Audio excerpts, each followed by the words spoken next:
So recently, I've been playing a lot of Shin Megami Tensei, which in turn has made me think a lot about religion. And weirdly, I can get these two films out of my head because even though they both front as stories about messiahs, they secretly tell a different story. We'll tackle Blade Runner first. 2049 is a sequel to the 1982 film, and in my opinion, more fun to watch than the original. The film follows the story of KD, a police officer who's tasked specifically with retiring old Republicans.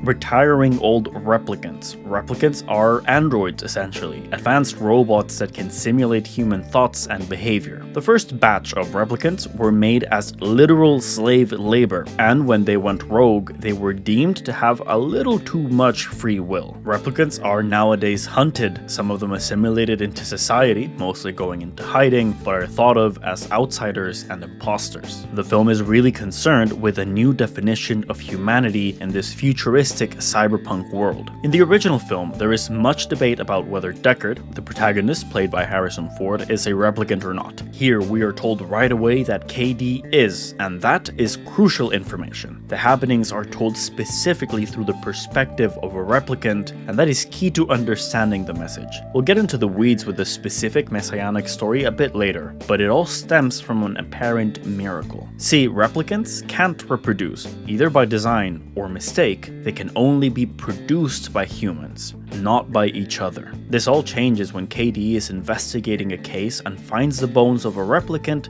who died during childbirth. A replicant got pregnant, gave birth, and now somewhere out there is a child of two replicants, a biological miracle. And that's not all. Several signs point to that child being KD himself, but more on that later. Now, when it comes to Dune, it bears mentioning that Dune is split into two movies, two very long movies, but we'll be talking about them as if they were only one. Dune tells the story of Paul Atreides, the son of a space duke whose family gets given control over the moon Arrakis. This moon is special because it's the only place in the known galaxy where spice can be harvested. Spice being a hallucinogen that increases cognitive abilities and allows for higher thinking. It's like magical space mushrooms. See, in the Dune universe, machines that think like humans were outlawed, something which right out the bat puts it at odds with Blade Runner. Because of this, all interstellar navigation has to be charted and calculated by mentats, people who specifically use spice to make sure that,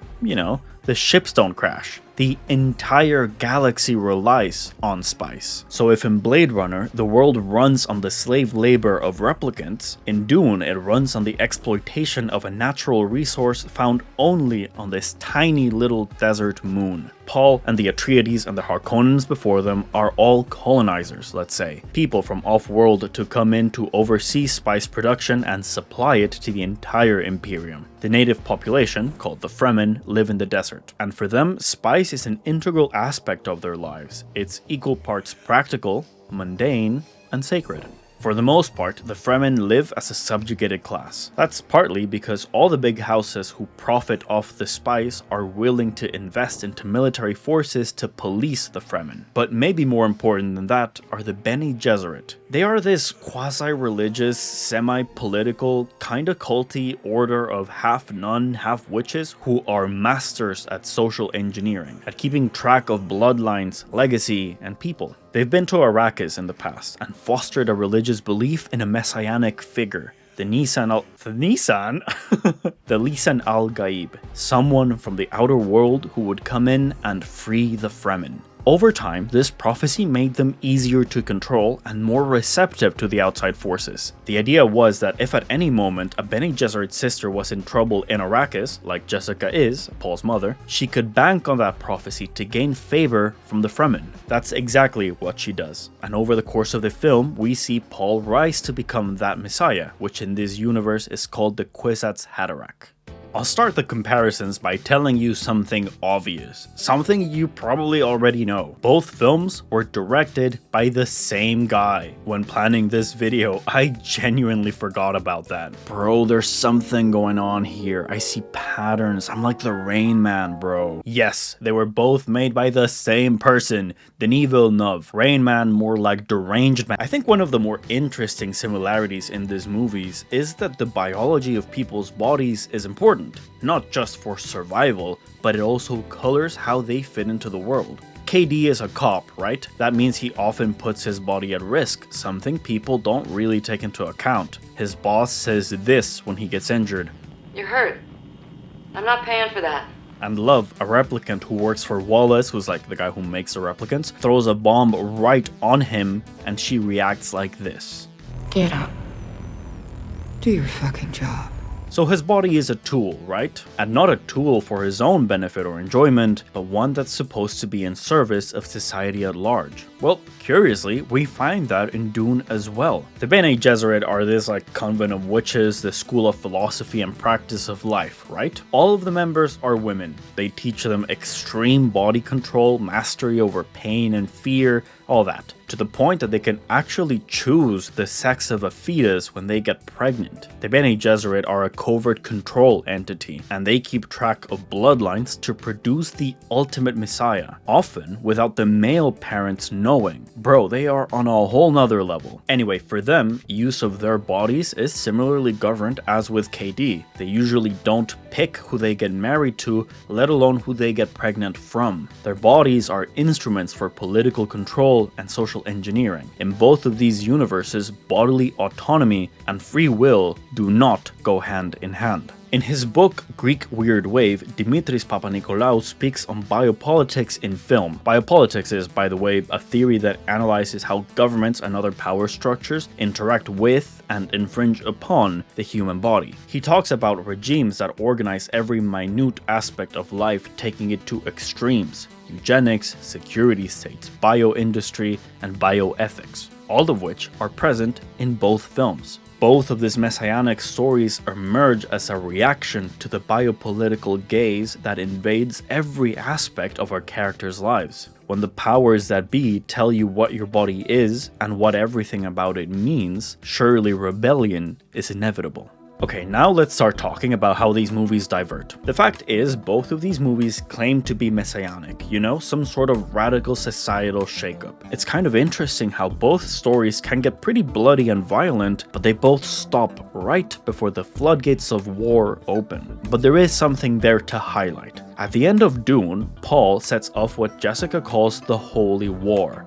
The Holy War begins. But this is not that at all. Yes, Paul presented himself as the Lisan al-Gaib, but he does not believe in the Fremen religion. He knows their worldview was manufactured by the Bene Gesserit, something several Fremen are actually cognizant of. Moreover, the promises he makes to the Fremen are not about religious freedom or reclaiming some holy land or even about vanquishing some spiritually threatening enemy. It is 100% about economic freedom. The Fremen are an underclass the Imperium barely treats as people. The only positive contact they've had was the Bene Gesserit indoctrination. Paul has led them to seize the means of production through guerrilla tactics, and through that start a war that will make them the supreme leaders. I guess the name Holy War does fit, but only ironically, since Paul was empowered by the fake religion the Bene Gesserit implanted for their own benefit, now coming back to bite them. But the goal of this war is not religious freedom, it's an inversion of power.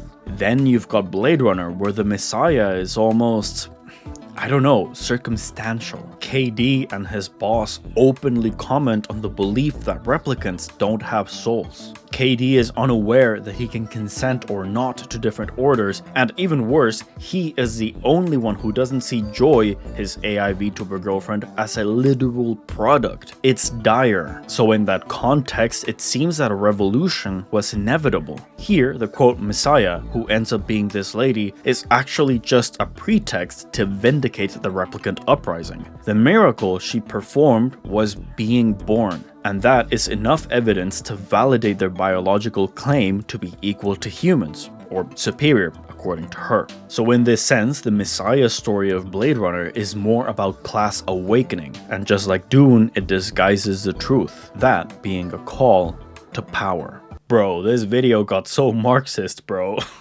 Let's pull things back a bit. I guess let's talk about that a bit more. The call to power. Not to be confused with The Will to Power by Friedrich Nietzsche. I mean, I guess you could read it that way. But I specifically want to talk about how these movies present us with characters grappling with the concept that they might actually be the one, the savior, a miracle. There's a key difference that stems from the perspectives we see in the films. What is the goal of being the Messiah?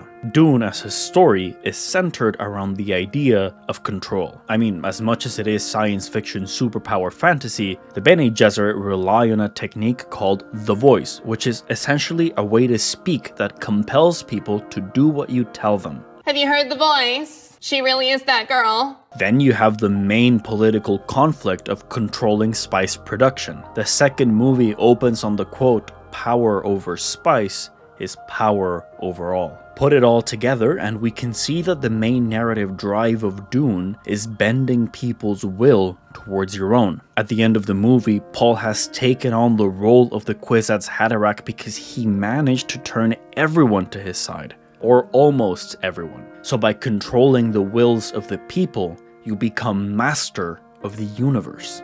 Then you've got KD. He doesn't end up being the Messiah, but for most of the movie you and him are led to believe he might be. His struggle with being the savior is much more intimate. Where Paul ponders about his ability to lead the Fremen, KD is worried that him being the Messiah paints the biggest target possible on his back. The implications of being a miracle are second to the material reality of surviving the experience. This line from the actual Messiah comes to mind. But I take my freedom where I can find it. And I guess that comes down to the biggest fundamental difference between these two stories. They are told from opposite ends of the political spectrum.